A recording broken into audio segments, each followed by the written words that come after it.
responsable de flotte s'assure que tous les véhicules sont opérationnels et prêts à l'emploi. Ce qui va consister à minimiser les temps de panne au garage, à l'atelier de peinture ou à l'atelier. Que les papiers sont en règle pour éviter toutes sortes d'immobilisation du véhicule. Et bien sûr s'assurer qu'il y a à chaque fois un chauffeur qui est affecté à un véhicule qui est déjà opérationnel. Donc, garder le véhicule sur la route. En termes de rémunération, on est assuré du 40 000 par véhicule, plafonné à 400 000 pour moins de 30 véhicules, au-delà duquel vous pouvez discuter. Donc oui, c'est quelqu'un qui peut se faire énormément d'argent. Sur 10 véhicules, vous êtes déjà à 400 000. C'est un job qui a besoin des fois d'un déplacement sur le terrain pour assurer la mission, donc ce n'est pas à 100% reboot. Un pouvoir de délégation et de coordination entre la direction, les chauffeurs, les voitures, les mécaniciens, ainsi de suite, les assureurs. Une disponibilité qui peut être plutôt étendue de 8h à minuit, qui sont les horaires d'activité de l'entreprise. En termes de critères, on cherche plutôt quelqu'un qui forcément est de confiance, quelqu'un de fiable, ça c'est la base. Quelqu'un qui a cette capacité de prise de décision de manière indépendante. Quelqu'un qui est bon en communication orale, mais surtout une communication écrite, parce que des fois, les communications vont se faire en asynchrone. Connexion à Internet, H24, 7 jours sur 7. À cause de certaines notifications, c'est un must. De la proactivité et la capacité à anticiper sur certains problèmes. Une certaine connaissance en mécanique va faciliter le travail, bien sûr. En termes d'outils pour aider un peu dans le travail, il y a Traxelio pour le suivi et le tracking GPS. Le suivi de comportement de conduite du chauffeur dans tout ce qui est accélération brusque, freinage, virage.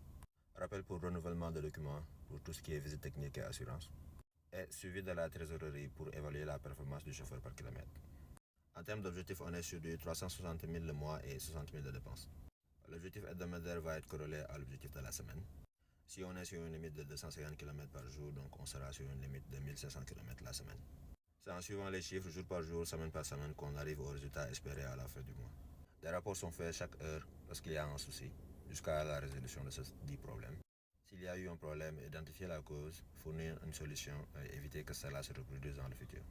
Le point journalier est plutôt bref quand tout va bien. C'est souvent all ok ou bien on rentre dans les détails s'il y a eu des problèmes. Le rapport hebdomadaire consiste à faire une inspection qui est d'abord visuelle. Tout ce qui est dégâts qu'on peut sentir toucher. Ensuite, on passe la main au mécanicien qui va faire un diagnostic de la voiture pour voir s'il y a des pannes. L'état des sièges, l'état des pneus, rétroviseur, boîte de vitesse, moteur, ainsi de suite. L'état de la clim, du klaxon, des poignées, des vitres, tout. C'est une série de à peu près 80 questions à remplir par le gestionnaire de flotte. Vérifier que tous les documents sont sur place, que ce soit le permis du chauffeur ou bien la carte grise de la voiture, la visite technique, l'assurance. Vérification de la disponibilité et validité des documents. Et pour terminer, on regarde la performance du chauffeur pour la semaine.